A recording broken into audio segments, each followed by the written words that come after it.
और स्टेज में स्टेज पर आमंत्रित करना चाहती हूँ आचार्य लोकेश मुनि जी। हमारे स्पिरिचुअल गुरु से मैं अनुरोध करती हूँ आप स्टेज पर आए।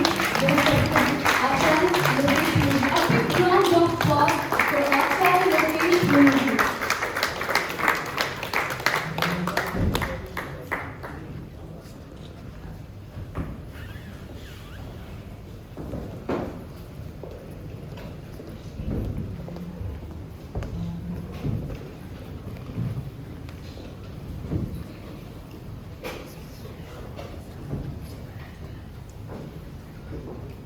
गंगोत्सव के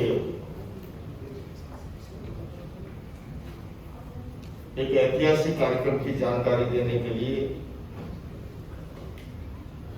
आज दिल्ली के कॉन्स्टिट्यूशनल क्लब में आयोजित इस पावन संध्या के अवसर पर सानिध्य प्रदान कर रहे पूज्य स्वामी जी, पूज्य साध्वी जी, कार्यक्रम की ब्रांड एम्बेसडर वंश सुनीता गोदारा जी और इस कार्यक्रम के पीछे जिनकी सोच और पुरुषार्थ दोनों ही है, ऐसे कैप्टन प्रवीण जी और उनकी पूरी टीम को मैं बहुत बहुत शुभकामनाएं देता हूं।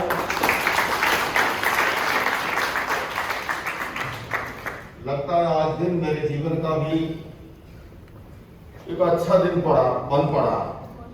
सुबह प्रगति मैदान में कार्यक्रम था जिसमें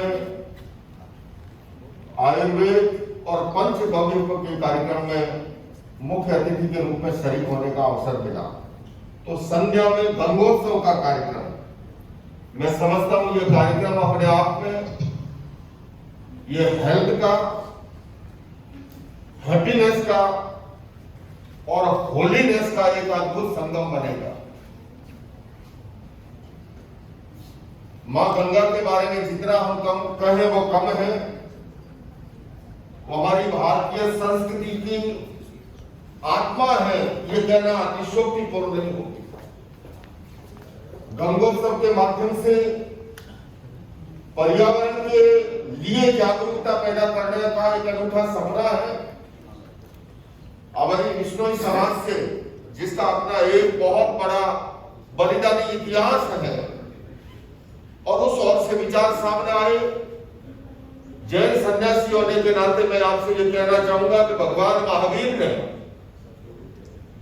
पर्यावरण के संदर्भ में उन्होंने सठ जीव निकाय का एक मौलिक सिद्धांत दिया और उन्होंने कहा पृथ्वी, पानी, अग्नि, वायु, वनस्पति और त्रस, इसका अनावश्यक उपयोग नहीं होना चाहिए, क्योंकि पदार्थ सीमित है, इच्छाएं असीम है। सीमित पदार्थ असीम इच्छाओं की पूर्ति नहीं कर सकते। हमारी धरती माता हमारी आवश्यकताओं की पूर्ति कर सकती है, पर हमारी असीम लालसा की पूर्ति नहीं कर सकती। मैं समझता हूं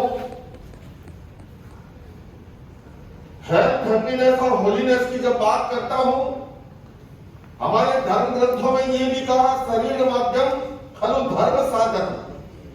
धर्म की साधना के लिए भी शरीर का स्वस्थ होना जरूरी है। अगर शरीर स्वस्थ नहीं है तो आप अध्यात्म की आराधना भी नहीं कर सकते। और स्वास्थ्य का संबंध समृद्धि के साथ भी है, और इसलिए मैं इस सम्मेलन को भाई प्रवीण जी बहुत महत्व देता हूं, क्योंकि इससे न केवल बिहार के अंदर टूरिज्म बढ़ेगा, बल्कि हमारा भारत की ये महान संस्कृति के जो आयाम है विविध, ये पूरी दुनिया तक पहुंचेंगे। वसुधैव कुटुंबकम का संदेश पहुंचेगा। अंत में संक्षेप में मैं यही कहना चाहूंगा कि देखिए, विकास की हमारे माननीय प्रधानमंत्री जी डेवलपमेंट पे बहुत जोर देते हैं, किंतु ये भी सच है कि विकास के लिए सोसाइटी में पीसफुल एटमॉस्फेयर भी चाहिए। अगर पीसफुल एटमॉस्फेयर नहीं है तो इन्वेस्टर भी नहीं आता। इन्वेस्टर तभी आता है जब समाज में शांति और सद्भावना का माहौल हो।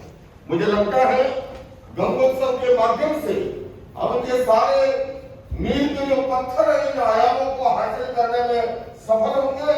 मैं पुनः जैन धर्म की ओर से, अहिंसा विश्व आरती और विश्व शांति केंद्र की ओर से भाई प्रवीण जी को और उनकी पूरी टीम को बहुत बहुत बधाई देता हूँ, शुभकामनाएं देता हूँ, अभिनंदन करता हूँ और इतना ही कहूंगा कि बात सरल बलिदान कठिन है, पतन सहज उत्थान कठिन है। बात सरल बलिदान कठिन है, पतन सहज उत्थान कठिन है। गाता है खंडर का हर पत्थर, ध्वंस सरल निर्माण कठिन है।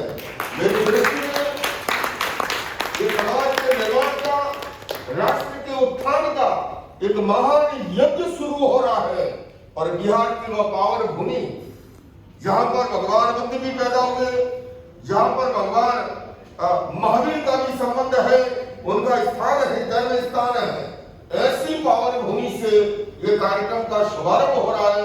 इस यज्ञ में हम सब अपनी ओर से आहुति डालें और इसे सफल बनाएं। इन्हीं शब्दों के साथ पुनः एक बार बहुत बहुत शुभकामनाएं, अभिनंदन। ओम her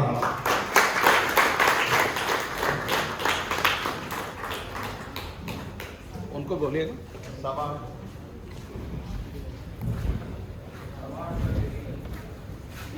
thank you so much आपके खूबसूरत और सुंदर शब्दों के लिए। एक बार फिर से इनके जोरदार तालियां।